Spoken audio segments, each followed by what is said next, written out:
All right, let's talk about that social media feed you scroll through every single day. Ever get the feeling it's not random?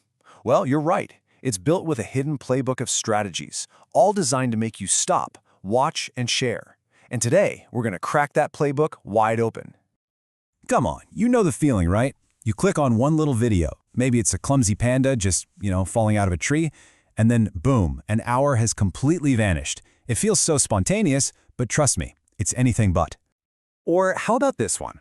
You see one company just absolutely roast another one online, and you can't help but hit that share button. It's hilarious, it's clever, and for a second, it feels like you're in on the joke with them. But have you ever just stopped for a second and wondered why? Why did that specific piece of content land in front of you?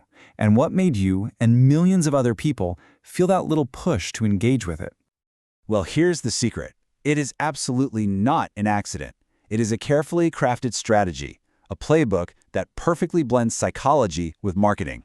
And in this explainer, we're going to pull back the curtain and show you exactly how it works. So first up, let's look at the hidden architecture of your feed. Because social media isn't just one thing for a business. It actually plays a bunch of different and kind of secret roles in their bigger plan. I mean, look at this. It's like a Swiss Army knife for marketers. It can turn a simple campaign into a global conversation. Think about Dove's Real Beauty stuff. It can be a lifesaver for crisis management. Remember KFC's legendary FCK apology? And it can even be a research tool. Netflix actually developed smart socks because people kept tweeting about falling asleep during their shows. How wild is that? And all of this, it really points to one massive shift in how things work. For decades, marketing was just a one-way megaphone. Brands would just shout their messages at you. But social media, it completely flipped the script and turned it into a two-way conversation. And that difference is, well, it's profound. The old way, TV, magazines, it was super broad, incredibly expensive, and getting feedback was slow and difficult. Social media is the polar opposite. You get direct, measurable conversations with super targeted communities, and you can do it on a flexible budget. It just completely changed the entire game. So if it's a conversation, what makes us actually want to join in? This brings us to my favorite part, the science behind every single like, comment, and share.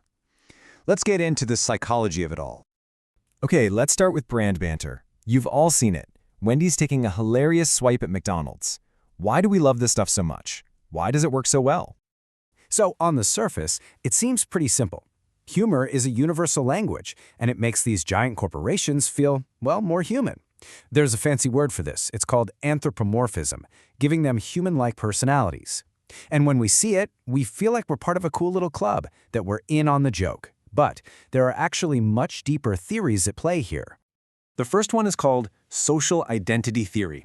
Basically, it suggests that a huge part of who we think we are comes from the groups we belong to.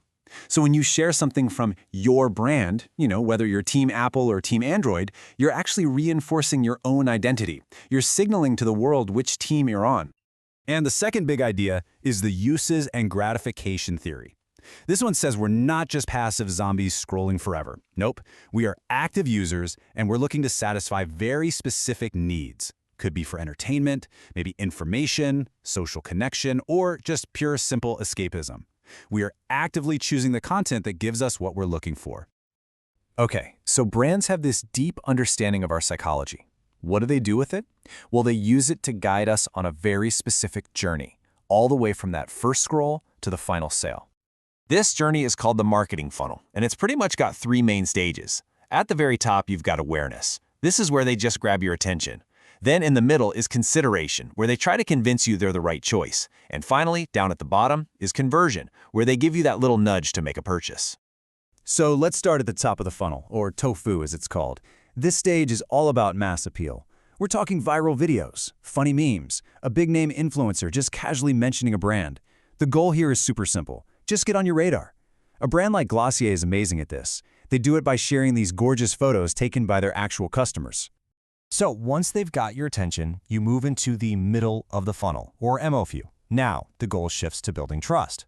This is where you'll start seeing customer testimonials, really detailed tutorials, and product reviews. Glossier, for instance, will team up with trusted beauty influencers whose honest reviews build credibility and get you to seriously consider their stuff. And finally, we're at the bottom of the funnel. BOFU. It's time to close the deal. This is where they create a sense of urgency. You'll get hit with limited time offers, those ads that seem to follow you everywhere, and those big, bright Shop Now buttons, just like the ones Glossier puts right in their posts and stories. Now, let's tie this all together with a perfect case study. Remember those panda videos we talked about at the very beginning?